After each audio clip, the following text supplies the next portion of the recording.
रामकृष्ण हरी.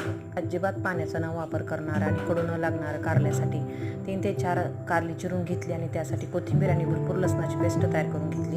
त्यानंतर 1 वाटी शेंगदाण्याचे कूट, त्यामध्ये थोडंसं मीठ, हे सर्व केलेले वाटण आणि धने पावडर 1 चमचा घालून घेतली आणि चांगल्या प्रकारे मिक्स करून कारली भरून घेतली. त्यामध्ये थोडीशी हळद घालून घेतली. नंतर एका कढईमध्ये 1 चमचा तेल, म्हणजे भरपूर तेल घालून घ्यायचं. त्यात जिरी मोहरी टाकली आणि हिंग घालायचा 1 चमचा. हिंग जरा जास्तीचा घालायचा, म्हणजे हे कारलं एकदम चवीला आणि टेस्टला छान लागतं.